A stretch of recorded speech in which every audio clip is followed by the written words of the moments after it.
পদত্যাগ করেননি বিসিবি পরিচালক এম নাজমুল ইসলাম। ফলে বিপিএলে আজকের দিনের প্রথম খেলা মাঠে গড়াচ্ছে না বলেই ধরে নেওয়া যায়। এনাফ ইজ এনাফ, অনেক হয়েছে। যেসব ক্রিকেটাররা বিদ্রোহ ঘোষণা করেছেন, যেসব ক্রিকেটাররা এম নাজমুল ইসলামের মতো পরিচালকের পদত্যাগ চাইতে পারে, তাদেরকে বাংলাদেশ ক্রিকেট থেকে আজীবনের জন্য নিষিদ্ধ করে দেওয়া হোক। এদের মতো ক্রিকেটার, এদের মতো খেলোয়াড় আমাদের আর কোনো দরকার নাই। বাংলাদেশ ক্রিকেটে এরা কোনো কিছু তো উপহার দিতে পারেই নাই, বরঞ্চ এখন বাংলাদেশ ক্রিকেটকে তারা উপহাসের পাত্র বানিয়ে ফেলেছে। যেখানে আমাদের বোর্ডকর্তারা নানাবিধ ঝামেলার মধ্যে নানা কষ্ট করে এবারের বিপিএলটা আয়োজন করছে, যেখানে দেশের সার্বিক পরিস্থিতি খুব একটা ভালো না, সামনে নির্বাচন, এমনও তো একটা পরিস্থিতিতে বিসিবি যেখানে ক্রিকেটারদের কথা চিন্তা করে, ক্রিকেটারদের আয়ের কথা চিন্তা করে, আর্থিক ক্ষতি যেন না হয় সেদিক চিন্তা করে বিসিবি নানা ঝাক্কি ঝামেলা শেষ করে বিপিএল আয়োজন করতেছে। সেখানে বিপিএল এর মাঝখানে এদের হিম্মত হয় কিভাবে বিপিএল না খেলার? আজকে প্রথম ম্যাচ প্রায় ভেস্তেই গেছে বলা চলে। এম নাজমুল ইসলাম, আপনি পদত্যাগ করবেন না। আপনার সাথে আমরা সারা বাংলাদেশের 18 কোটি জনগণ আছি। হয় এই ক্রিকেটারগুলো বাংলাদেশে থাকবে, না হয় 18 কোটি জনগণ আমরা দেশে থাকবো।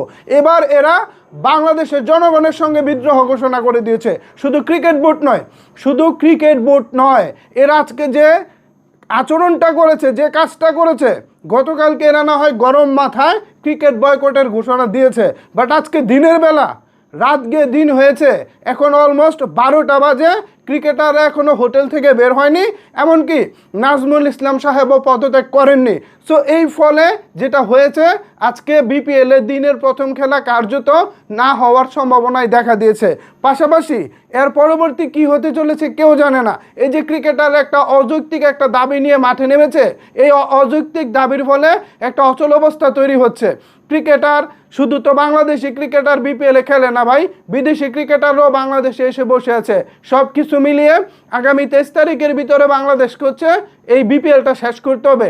সো এই যে একটা অচল অবস্থা তৈরি হয়েছে, এই অচল অবস্থার জন্য দায়ী মোহাম্মদ মিথুনের মতো অযোগ্য খেলোয়াড়েরা। এরা কিভাবে কোয়াবের মতো সংগঠনের সভাপতি হয়? ক্রিকেটারদের সংগঠনের সভাপতি যারা হচ্ছে এক্স ক্রিকেটার তারা হবে। রানিং যারা খেলোয়াড়, যারা রানিং খেলতেছে, তারা কিভাবে একটি সংগঠনের সভাপতি, বিভিন্ন সদস্য হয়, আবার ক্রিকেট বোর্ডের সাথে তারা অফিসিয়ালি চুক্তিবদ্ধ ক্রিকেটার হয়? এটা কিভাবে সম্ভব? বাংলাদেশের মান ইজ্জত মান সম্মান এদের কাছে কিছুই না? এদের কাছে কি টাকাটাই সব?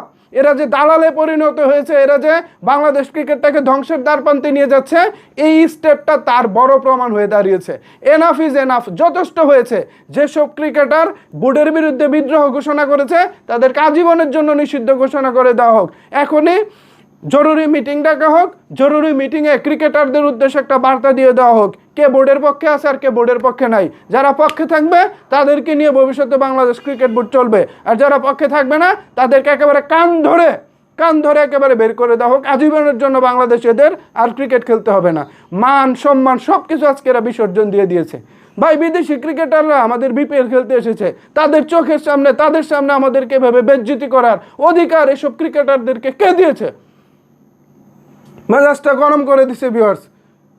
বিপিএল এর খেলা মাঠে গড়াচ্ছে না, এদের মানে ঔদ্ধত্যপূর্ণ আচরণের কারণে। ভাবা যায় মোহাম্মদ মিথুন, যার ক্রিকেটে কোনো অবদান নাই বললে চলে, যে ব্যাট ধরতে পারে না বাংলাদেশ ক্রিকেটে, সে আসছে আজকে বাংলাদেশ ক্রিকেটকে ধ্বংসের দ্বারপ্রান্তে নিয়ে যেতে। এর পিছনে কারা কলকাঠি নাড়তেছে আমরা দেখতে চাই।